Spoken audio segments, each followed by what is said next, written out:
السلام علیکم جی، تو یہ سفر محبت کیس نمبر 6 اسکلم منیبہ خلیل۔ اور جیسے کہ آپ لوگ پوسٹ تو جان ہی چکے ہوں گے، آزل نورے اور اقبال مرزا کی شادی ہو چکی ہے۔ اب نیکسٹ فردر دیکھتے ہیں کہ کیا چلتا ہے اسٹوری میں۔ So let's start.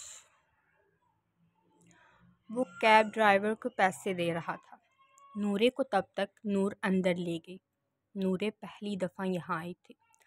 اس سے پہلے اس کی بہت خواہش تھی کبھی نور کے گھر جاتی۔ اب جب وہ خواہش پوری ہوئی تو وہ خود ہی ہوش میں نہیں تھی۔ نور، میں اکیلا رہنا چاہتا ہوں۔ وہ گھر کا دروازہ لاک کرتے خود کو بھی کمرے میں بند کر گیا۔ نورے کو اپنے کمرے میں لے گئی۔ نورے کو ہوش ہوتی تو کچھ سمجھ آتا۔ نورے، چپ کر جاؤ، جو ہونا تھا ہو گیا۔ نورے نے زخمی نظروں سے اسے دیکھا۔ وہ کیسے اتنی آسانی سے یہ کہہ رہی تھی؟ نور اس کو دودھ میں نیند کی گولیاں ملا کر زبردستی پلا دی۔ وہ پی تو نہیں رہی تھی مگر وہ بھی نور ہی تھی۔ اس کے نیم بے ہوش ہونے پہ نور نے اسے سیدھا کرتے لیٹایا، خود اس کی جیولی اتار کے اس کا دوپٹہ پنج سے آزاد کیا۔ وہ خود تو حواس سے بیگانہ بس چند جملے ہی بڑبڑا رہی تھی۔ میں ایسی نہیں ہوں، وہ کیسے میرے بارے میں ایسے باتیں کر سکتا ہے؟ نور نے اس کا سر چومتے اس پہ چادر دی۔ وہ نورے کے کپڑے نہیں بدل سکتی تھی۔ نورے کی جسامت اس سے بھاری تھی، جسامت میں اس سے بھاری تھی، وہ اسے اٹھا بھی نہیں سکتی تھی۔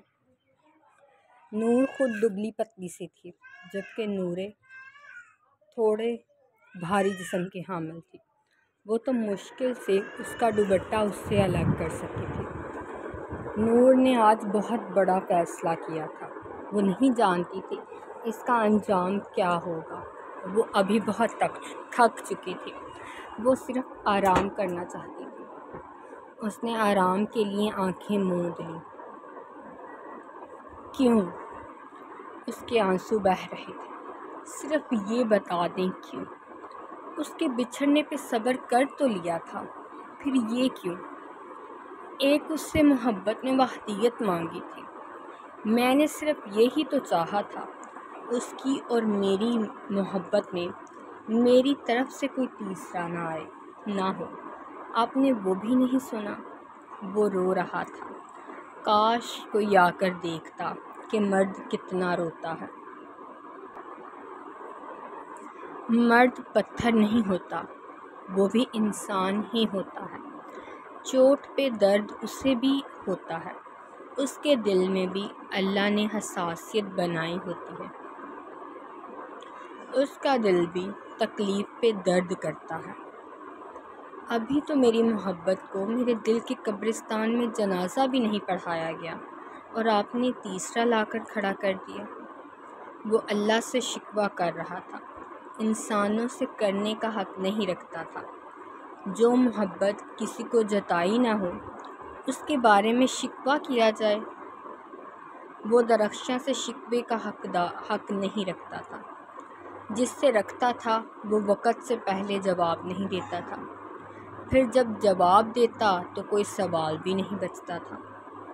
ابھی اللہ وہ وقت نہیں لا رہا تھا، وہ ابھی اپنے بندے کی تڑپ دیکھ رہا تھا۔ وہ فرش پہ بیٹھا تھا، یوں سجدے میں گرنے کے انداز میں لیٹتے زمین پہ ہاتھ مارنے لگا۔ اس کا دکھ کم نہیں ہو رہا تھا، اس کا دل ابھی بھی رو رہا تھا۔ کیسے لوگ محبت میں تکلیف برداشت کرتے ہنس لیتے ہیں؟ وہ تو رونے سے فرصت ہی حاصل نہیں کر پا رہا تھا۔ اس کا پور زخمی تھا، یہ زخم بھی ضروری تھا مگر وہ انجان تھا۔ جب جان جاتا تو شکوہ نہیں شکر کرتا۔ نورے کی بھی آج کی رات روتے ہی گزرتی اگر نور نہ ہوتی۔ جلال کی رو کر ہی گزرنی تھی کیونکہ اس نے کبھی کوئی دوست بنایا ہی نہیں تھا۔ صرف ساتھ چلتے انسان سے ہنس کر بات کر لی بس اس نے کبھی کسی کو دل کھول کے دکھایا ہی نہیں۔ کسے دکھایا تھا؟ جسے دکھایا تھا اس کے سامنے وہ رو رہا تھا۔ اگر کسی انسان کو دکھایا ہوتا تو آج اس کے کندھے پر سر رکھتے رو بھی لیتا۔ اسے آج معلوم ہوا تھا ایک مخلص دوست کتنا ضروری ہوتا ہے۔ چونکہ کوئی نہیں تھا تو صرف خدا سے ہی شکوے۔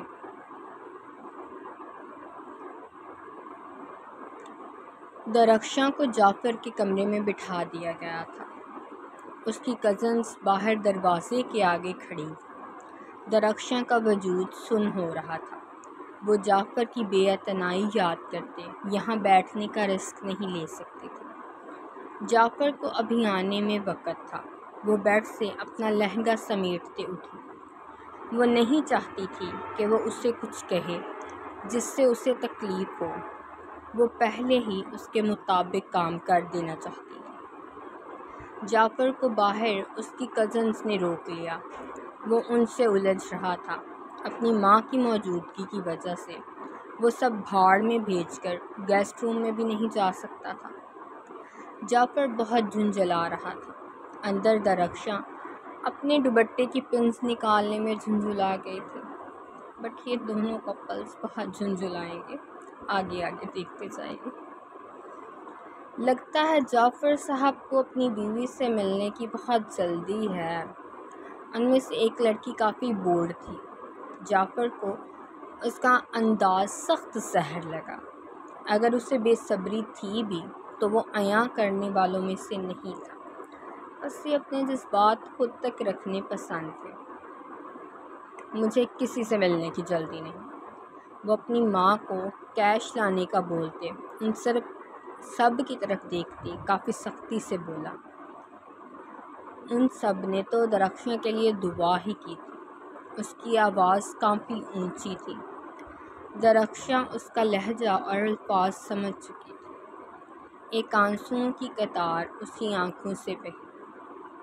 وہ لوگوں میں تو اس کا بھرم رکھ دیتا مگر وہ اس سے شکوہ کرنے کا حق نہیں رکھتی تھی۔ یک طرفہ محبت کتنی ذلت دیتی ہے یہ اسے معلوم ہو رہا تھا۔ وہ دوپٹہ وہیں پھینکتے اپنے کپڑے لیتے واش روم میں گھس گئی۔ اس کا ایک سادہ سا جوڑا کام والی کے کہنے پہ صبح ہی وہاں رکھ گئی تھی۔ وہ جانتی تھی بعد میں وقت نہیں ملتا اور نہ ہی اسے یاد رہتا۔ اپنی ماں کو ہی انہیں رقم دینے کو کہتے جعفر اندر چلا گیا۔ حمیدہ اس کی سنجیدہ طبیعت سے واقف تھی۔ وہ سمجھی اسے ان سب کی باتیں ناگوار لگ رہی ہوں گی۔ ان میں سے چند تو بغیر پیسے کے ہی جا چکی تھیں۔ باقی بھی حمیدہ سے پیسے لیتے ہوش میں آئیں اور فوراً سے نکلی۔ وہ خود بھی لائٹس آف کرتے سونے چلی گئی۔ جعفر نے کمرے میں قدم رکھا۔ پورے کمرے کو بدل کے رکھ دیا گیا تھا۔ اسے بالکل علم نہیں تھا وہ اس کے کمرے کا یہ حال کریں گے۔ کمرے میں بکھرا بوجھل پن اس کے اعصاب پہ سوار ہو رہا تھا۔ اس نے نظریں گھمائیں اپنی نئی نویلی بیوی کو دیکھنے کے لیے۔ وہ واش روم میں تھی۔ اس کا دوپٹہ ڈریسنگ ٹیبل کے پاس پڑا تھا۔ اسے نہ جانے کیوں درخشاں پہ غصہ آیا۔ وہ کپڑے بدلنے کیسے جا سکتی تھی، وہ بھی اس سے پوچھے بغیر۔ وہ دوپٹہ اٹھانے کے لیے جھکا۔ تب ہی درخشاں بھی باہر نکلی۔ وہ نکھرا نکھرا سا روپ جعفر کو بہکانے کا کام کر رہا تھا۔ وہ جعفر کے دیکھنے کے انداز پہ پزل ہوئی، پھر کچھ اعتماد سے کام لیتے ٹول چیئر کی بیک پہ لٹکاتے بال اپنی پشت پہ کھلے چھوڑ دیے۔ وہ باتھ لینے گئی تھی۔ گرم پانی سے نہانے کے بعد اس کے جسم کی تھکاوٹ جیسے اتر گئی تھی۔ جعفر، میں جانتی ہوں مجھے آپ کے سر پر مسلط کیا گیا ہے۔ آپ اس شادی کے حق میں نہیں تھے۔ میں خود کو آپ پر مسلط نہیں کروں گی۔ آپ جب تک مجھے قبول نہیں کریں گے، میں آپ کی زندگی پہ تب تک کوئی حق نہیں جتاؤں گی۔ مسلط لفظ پہ حلق میں کچھ اٹکا تھا، مگر وہ بول گئی۔ وہ یہ ہی بولنا چاہتی تھی۔ وہ بغیر جعفر کی طرف دیکھے صوفے پہ چلی گئی۔ وہ اس پہ زندگی تنگ نہیں کرنا چاہتی تھی جو وہ اس کے پاس بیڈ پہ لیٹ تھی۔ وہ مرد تھا۔ اپنے حقوق لینے کے بعد میں بہک گیا تھا، کہتے ہر طرف سے بری ہو جاتا۔ وہ کیسے اپنے ہی دل کی عدالت میں خود کو گنہگار مانتے زندگی گزارتے۔ اسے بس جعفر کا نام مل چکا تھا، اس کے لیے یہ بہت تھا۔ باقی اسے صرف اس کی محبت سے غرض تھا۔ اگر مل جاتی تو وہ خوش، اگر نہ ملتی تو وہ صبر شکر کر لیتی، مگر خود کی عزت نفس کو روند کر وہ جعفر کے آگے بچ بھی نہیں سکتی تھی۔ جعفر وہیں کھڑا رہ گیا۔ وہ خود بھی اسے اپنی زندگی میں اس کی اوقات سے واقف کروانا چاہتا تھا، مگر وہ خود ہی ایک طرف ہو جائے گی اس نے نہیں سوچا تھا۔ وہ اپنے کپڑے لیتے بدلنے چلا گیا، نہ جانے کیوں، مگر اسے شدید غصہ آ رہا تھا۔ اس کی جھنجھلاہٹ کم نہیں ہوئی تھی بلکہ بڑھ گئی تھی۔ شادی پہ خوش تو ایسے تھی جیسے میرے پیچھے پاگل ہو۔ اب جب میرے لیے سجا سمرا روپ رکھنے کی باری آئی تھی تو سکون سے صوفے پہ لیٹ گئے۔ ساری خشک ناٹک تھی اس کی اور کچھ نہیں۔ وہ بڑبڑاتے اپنے کپڑے باسکٹ میں پھینکتے بیڈ پہ لیٹا۔ جی تو ایسے جعفر صاحب تو آپ نے دیکھ ہی لیے ہیں، یہ ایسے ہی ہیں نک چڑھی، ان کو سمجھ نہیں آتی یہ خود بھی کیا چاہتے ہیں، درخشاں کو چاہتے ہیں یا شادی ہی نہیں کرنا چاہتے۔ آہستہ آہستہ انہیں خود کی سمجھ آ جائے گی اور آپ کو ان کی۔ نیکسٹ اسٹارٹ کرتے ہیں۔ کمرے کی لائٹس پہلے ہی آف تھی۔ اس نے سائڈ ٹیبل پہ پڑے لیمپ بھی آف کر دیے۔ اسے غصہ آ رہا تھا اور ناگواری الگ ہو رہی تھی۔ درخشاں تھکاوٹ کی وجہ سے سو چکی تھی۔ اس نے اپنے وجود پہ اپنی ہی کوئی شال لی ہوئی تھی۔ وہ اس کے وجود کی رعنائیوں کو عیاں کر رہی تھی۔ اس کی نظریں گھوم پھر کر اس کے وجود پہ جا رہی تھیں۔ وہ بھی انا پرست تھا، ویسے ہی لیٹا رہا۔ اگر خود اس کے پاس جاتا تو اپنے کہتے الفاظ سے پھرنا پڑتا جو وہ کبھی نہیں چاہتا تھا۔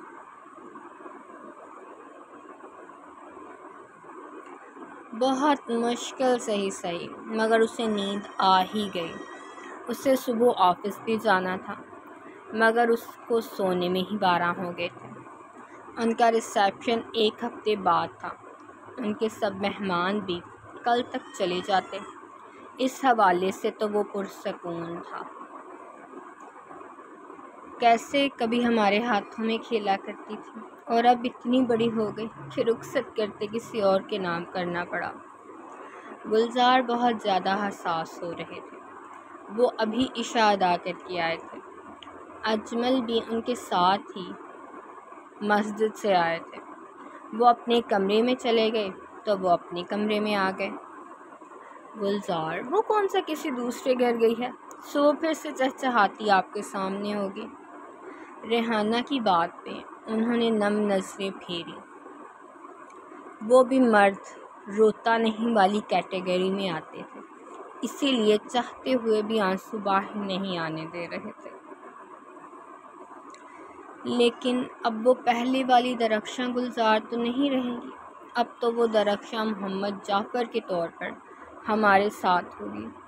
ایک ہی دن میں اس کی ملکیت بدل گئی۔ وہ ابھی بھی اداس تھے۔ ریحانہ بھی بیٹی کی شادی پہ دکھی تھی، مگر اتنا اچھا لڑکا وہ بھی گھر کا ملنے پہ خوش تھی۔ اچھا اب آپ مزید باتیں مت کریں، سو جائیں، پھر صبح آفس بھی جانا ہے۔ زیادہ لیٹ سونے سے آپ بیمار ہو جائیں گے۔ پھر وہ درخشاں گلزار ہو یا درخشاں جعفر، مگر کلاس ضرور لگائے گی۔ وہ ہنس دیے۔ انہوں نے ہنسنے کے لیے ہی تو یہ سب کہا تھا۔ وہ بھی گھڑی سائڈ پہ رکھتے لیٹ گئے۔ ریحانہ بھی لائٹس آف کرتے لیٹ گئی۔ بیٹی بیاہ دی تھی تو سکون آ گیا تھا کہ اب اس کے فیوچر کے متعلق پریشان نہیں ہوں گی۔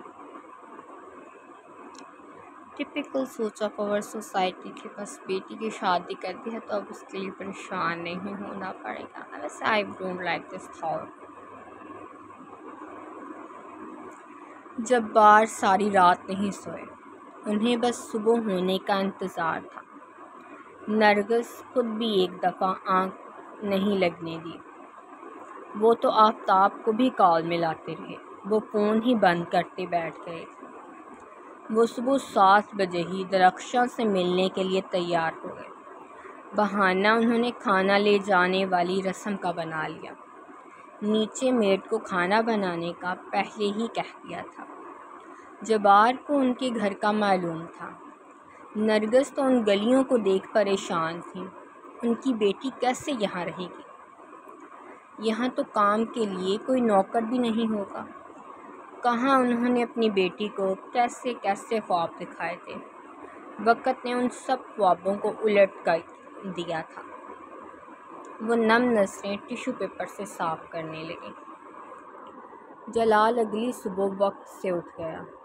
رات کے آثار کہیں نہیں تھے سوائے آنکھوں کے، صرف آنکھیں ہی اس کا حال بیان کر رہی تھیں۔ وہ جاب انٹرویو دینے جانے کے لیے تیار تھا، وہ سب چھوڑ چھاڑ کے نہیں بیٹھ سکتا تھا۔ جو ہونا تھا وہ ہو چکا تھا، اس پہ ایک رات کا سوگ بہت تھا۔ وہ اپنی ساری زندگی اسی سوگ میں نہیں گزار سکتا تھا۔ نور ابھی تک نہیں اٹھی تھی۔ اس نے کچن میں خود ہی 2 سینڈوچ تیار کیے، ساتھ چائے بناتے ابھی کھانے ہی لگا تھا جب کسی نے دروازہ بجایا۔ وہ مجبوراً اٹھا تھا۔ آ جائیں انکل۔ وہ انہیں اتنی صبح دیکھ کچھ چونکا تھا۔ اس نے سوچا کہیں وہ اب اپنی بیٹی کو لینے تو نہیں آئے، کیا معلوم اپنی نازوں پلی بیٹی کو ان غریبوں کے گھر نہ رہنے دینا چاہتے ہوں۔ اس نے بھی سوچ لیا آسانی سے خود ہی طلاق دے دے گا، وہ خود بھی اس شادی کے حق میں نہیں تھا۔ اس طرح اس کا بھی مسئلہ حل ہو جائے گا، ختم ہو جائے گا۔ اس کی ساس ویسے بھی گھر کو عجیب نظروں سے دیکھ رہی تھی، جیسے گھر نہیں کسی مٹی کے چبارے میں آ گئی ہو۔ اس نے ان دونوں کی نظریں اگنور کی۔ وہ ان دونوں کے اندر آنے پہ دروازہ بند کرنے لگا تھا، مگر ڈرائیور کو کچھ ڈبے اندر لاتے دیکھ رک گیا۔ اس کی ساری سوچ کو آگ لگی تھی، اسے مجبوراً دروازہ کھولنا پڑا۔ اس نے ڈرائیور کو وہ سب کچن میں رکھنے کو کہہ دیا، خود بھی اس کے ساتھ گیا۔ بیٹا اب بیٹھ کر کھانا کھا لو، وہ رکھ لے گا۔ ان کے اعتراض کرنے پہ وہ وہیں صوفے پہ بیٹھ گیا، کھانا نہیں کھا سکتا تھا۔ بیٹا نور اور نورے نہیں اٹھی؟ انہوں نے خود ہی پوچھ لیا۔ نہیں آنٹی۔ تو پھر یہ کھانا کیا کوئی ملازمہ ہے؟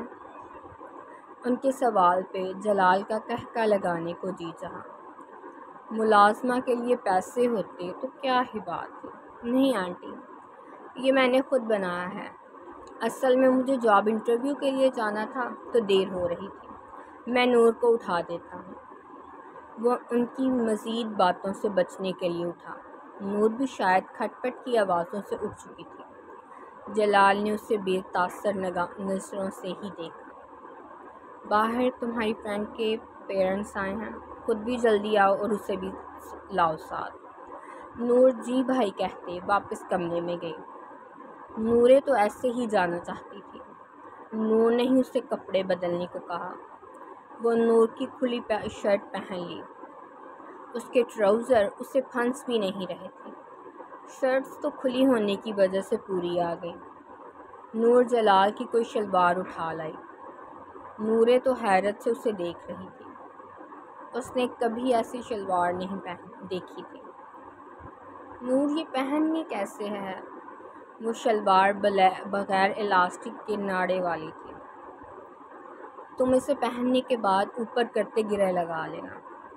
وہ ساری رات سکون سے سونے کے بعد اب کچھ سنبھل چکی تھی۔ وہ اپنی تازہ ہوئی شادی کو بھی بھول چکی تھی۔ اگر یاد ہوتی تو کبھی اتنا چل نہیں ہوتی۔ وہ نور کے کہنے پہ جلدی سے فریش ہوتے، وہ سفید شلوار اوپر بلیک شرٹ پہن لی۔ اس نے اوپر سے شلوار کو کچھ دوہرا کیا ہوا تھا، اسے وہ پوری نہیں آ رہی تھی، اسے کچھ بڑی تھی۔ پھر نور بھی جلدی سے فریش ہوئی، وہ دونوں اکٹھی ہی باہر آئیں۔ اقبال تب تک ان کی خاطر تواضع کے لیے اپنی بساط کے مطابق سب کچھ لے آیا تھا۔ اس کی ساس نے تو کسی چیز کو ہاتھ نہیں لگایا، مگر سسر خوش دلی سے کھا رہے تھے۔ وہ بیٹی کا سسرال سمجھ کے احترام اور عزت سے پیش آ رہے تھے۔ جلال یہ بھی سمجھ رہا تھا۔ نورے دوڑ کے اپنے بابا کے سینے سے لگی تھی۔ نور جلال کے پاس بیٹھ گئی۔ وہ دونوں بہن بھائی یہ ایموشنل سین دیکھ رہے تھے۔ نورے اپنے ہوش میں کبھی اپنے بابا کے سینے سے نہیں لگی تھی، اسے کچھ بھی یاد نہیں تھا۔ اس نے نم نظروں سے اپنے بھائی کو دیکھا، جس نے نظروں سے ہی دلاسا دیا۔ میں انٹرویو کے لیے جا رہا ہوں، وقت ہو گیا ہے، کھانا میں اب باہر ہی کھا لوں گا، وہ نور سے کہتے اٹھا۔ وہ اپنی بہن سے ناراضگی میں بھی بول چال بند نہیں کر سکتا تھا۔ اچھا انکل، میں چلتا ہوں، میرا 8 بجے انٹرویو ہے۔ وہ مروتاً مسکرا رہا تھا، ورنہ جی بالکل بھی نہیں تھا۔ بیٹا، اگر آپ چاہو تو میری کمپنی میں بھی مینیجر کی سیٹ خالی ہے، وہاں جاب کر لو۔ وہ ذرا محتاط تھے، پہلے ہی دن اپنے داماد کو ہرٹ نہیں کرنا چاہتے تھے۔ نرگس کو بھی یہ بات ٹھیک لگی، اس طرح ان کی بیٹی کو اس کی شان شایان رہنے کی جگہ مل جاتی۔ نورے کچھ نہیں سن رہی تھی۔ سوری انکل، مگر مجھے اپنے بلبوتے پہ کچھ کرنے کا شوق ہے، ویسے بھی میں اردو میں ماسٹرز ہوں۔ میرا آپ کی کمپنی میں کوئی کام نہیں، میرا انٹرویو بھی ایک یونیورسٹی میں ایک لیکچرار کے طور پر ہے۔ وہ انہیں بغیر شرمندہ کیے بھی اپنی عزت نفس اور خودداری کے متعلق بتا گیا تھا۔ اللہ حافظ، اور نور دھیان رکھنا، گھر کا دروازہ بھی لاک کر رکھنا، میرے علاوہ اور کسی کے لیے نہیں کھولنا۔ میں کوشش کروں گا وقت سے پہلے گھر آ جاؤں۔ وہ ان سب کی موجودگی کے باوجود ہمیشہ کی طرح نور کو ہدایت دے رہا تھا، پھر اس کا ماتھا چومتے چلا گیا۔ جبار کو اپنی بیٹی کے لیے لڑکا پسند آیا تھا۔ وہ چاہے غریب تھا مگر غیرت مند تھا۔ وہ سرِ عام اس امیر زادے کی طرح ان کی بیٹی کو بدنام تو نہیں کر رہا تھا۔ نور جلال کو دروازے تک چھوڑ گھر کو لاک لگا لیا۔ نورے ان لوگوں کو کچھ وقت اکیلے میں دینے کے لیے کچن میں چلے گئے۔ وہ وہاں پڑی چیزوں کو حیرت سے دیکھ رہی تھی۔ اس نے وہ سب الگ ہی رکھا، وہ سب نورے کے لیے آیا تھا، وہ ان سب کو ہاتھ نہیں لگا سکتی تھی۔ اس نے جلال کے بنائے سینڈوچ ہی کھائے اور چائے بھی وہی گرم کرتے پی لی۔ اب وہ کچن میں اپنے بھائی کا پھیلایا گند اٹھا رہی تھی۔ میری بچی، ایک دن میں کیا حالت ہو گئی۔ نرگس تو بیٹی کی شکل دیکھتے پریشان ہوئی۔ وہ کل کے دن جتنا روئی تھی، اس کی اتنی سی شکل آنا جائز تھا۔ بیٹا، جلال نے کچھ کہا تو نہیں؟ انہیں خدشہ تھا تو دور کرنا چاہتے تھے، اس دفعہ وہ پوری جانچ کرنا چاہتے تھے، صرف آنکھوں دیکھا پہ نہیں رہنا چاہتے تھے۔ نہیں بابا، انہوں نے مجھ سے کوئی بات نہیں کی۔ وہ یہ نہیں بتا سکی تھی کہ وہ دونوں الگ الگ کمرے میں سوئے۔ ویسے بھی جو اس کی حالت تھی، اچھا ہی تھا وہ نور کے ساتھ سوئی۔ جبار کے دل کو سکون ملا۔ نرگس کا دھیان ابھی تک چھوٹے سے گھر پہ ہی تھا۔ بابا، اس نے وہ سب کیوں کہا؟ میں تو اسے ٹھیک سے جانتی بھی نہیں تھی۔ نورے کو پھر سے وہ سب یاد آیا تھا۔ جبار نے نم نظروں سے بیٹی کا ماتھا چوما۔ وہ کیا کہتے، انہیں خود سمجھ نہیں آ رہی تھی۔ بیٹا، مجھے بھی سمجھ نہیں آ رہی، اس نے یہ کون سی دشمنی نکالی؟ جبار کی بات پہ اس نے اپنی ابو بکر سے پہلی ملاقات بتانے کا سوچا۔ وہ ان کے سینے سے الگ ہوتے سامنے ہوئے۔ بابا پھر وہ انہیں ساری ملاقات بتاتی چلی گئی۔ جبار کو اب شادی کی اتنی جلدی کی وجہ سمجھ آئی۔ انہیں اپنی کم عقلی پہ غصہ بھی آیا۔ نرگس کو غلطی نورے کی لگی، نہ وہ اس پہ کولڈ ڈرنک پھینکتی اور نہ وہ یوں اس کو بھری محفل میں بدنام کرتا۔ بیٹا تم نے ہمیں پہلے کیوں نہیں بتایا؟ جبار کے سوال پہ وہ پھر اذیت زدہ سی ہوئی۔ اس سے اس کی دھمکی اور وہ مہندی یاد آئی۔ بابا پہلے مجھے معلوم نہیں تھا۔ مہندی والے دن میں نے اسے دیکھا تھا، وہ بھی اس کی دھمکی دینے پر جو مجھے سبق سکھانا چاہتا تھا۔ مجھے لگا وہ شادی کے بعد مجھے بے عزت کیا کرے گا۔ مجھے بالکل علم نہیں تھا وہ یوں بھری محفل میں میرا تماشا بنا دے گا۔ وہ پھر سے رونے لگی۔ جبار نے اسے پھر سے سینے سے لگایا۔ میرا بچہ چپ کرو، ان سے تو اب میں خود حساب لوں گا۔ وہ اس کا ماتھا چومتے اٹھے۔ نرگس کو بھی اٹھایا، جو اپنی بیٹی کو اس گھر میں دیکھ پریشان تھی۔ اچھا بیٹا اب ہم چلتے ہیں۔ نور نب نظروں سے ان کے سینے سے لگی ہی انہیں گیٹ تک چھوڑنے گئی۔ وہ دروازہ لاک کرنا بھول گئی۔ انہیں الوداع کرتے وہ یوں ہی واپس آ گئی۔ نور بھی تب تک کچن سے آ چکی تھی۔ وہ اب باہر ٹیبل پہ پڑی چیزیں اٹھا رہی تھی۔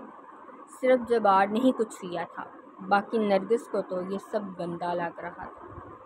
کھانا بناؤ تمہارے لیے؟ نور کی آواز پہ اس نے چونکتے اسے دیکھا۔ وہ اپنے ماما بابا کی جانے پہ اداس تھی۔ نہیں مجھے ابھی کچھ نہیں کھانا۔ اوکے مگر وہ تمہارے بابا تمہارے لیے کچھ چیزیں لائے تھے، وہ کچن میں پڑی ہیں، دیکھ لو۔ نورے کچن میں گئی۔ نور خود وہیں صوفے پہ بیٹھ گئی۔ نور نے کبھی کچھ کیا تو نہیں تھا، مگر وہ سامان ان کی خصوصیات کے حساب سے رکھنے لگی۔ ان میں فروٹس، ڈرائی فروٹس اور ناشتہ تھا۔ وہ باقی سامان ان کی جگہ پہ رکھ آئی۔ ان میں سے فروٹس لے کر باہر نور پاس آ گئی۔ وہ اب کچھ ہلکی پھلکی ہو چکی تھی۔ اس کے بابا پرسکون تھے، وہ بھی سوگ منا چکی تھی۔ تم یہ کھاؤ میں صفائی کر لوں۔ نور اب گھر کی صفائی بھی کرنی تھی۔ نورے نے اسے چونک کر دیکھا۔ اسے نہیں معلوم تھا کہ نور کو سب کام آتے ہیں۔ تم کیوں کرو گی؟ نور کے چونکنے پہ وہ مسکرائیں، کیونکہ یہاں اپنے گھر کا کام میں یا بھائی ہی کرتے ہیں۔ جب میرے پیپرز ہوں تب تو میں نہیں کرتی بالکل کوئی کام، ورنہ میں اور بھائی مل کر کرتے ہیں۔ نورے نے ہاں میں سر ہلایا۔ لیکن مجھے تو کچھ نہیں آتا۔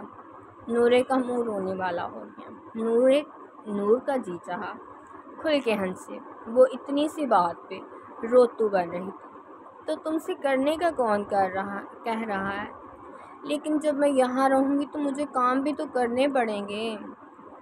تب تک تم سیکھ جاؤ گی، ابھی میں کام کر لوں۔ اس سے دیر ہو رہی تھی۔ نور فروٹس اس کے پاس اندر لے آئی۔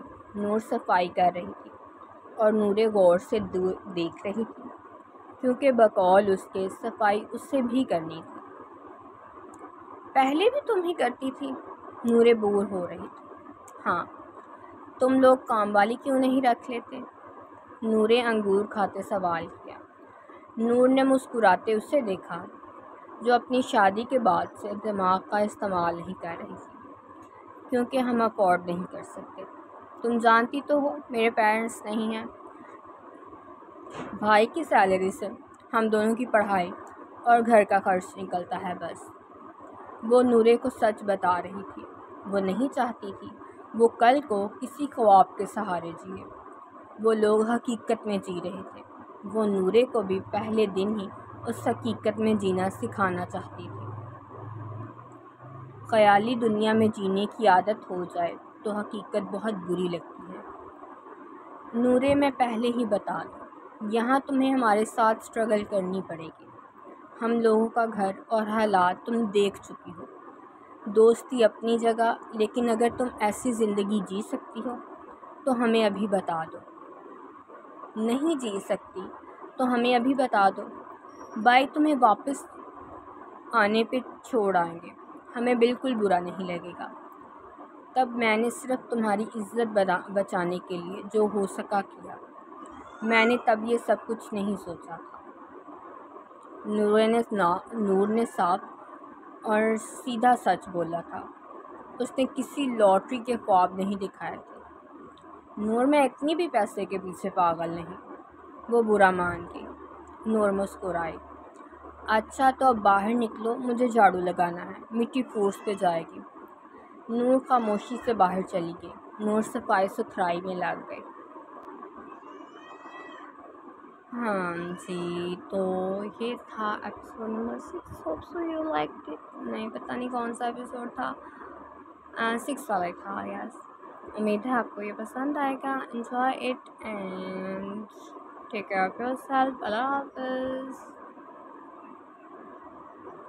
اینڈ آلسو ٹولڈ اباؤٹ آپ کو ناول کیسا لگ رہا ہے۔ کسی کے لکھنے کی بندہ قیمت ہی ادا کر دیتا ہے بتا کے کہ آپ کو اس کا ناول کیسا لگ رہا ہے، کنجوس لوگوں۔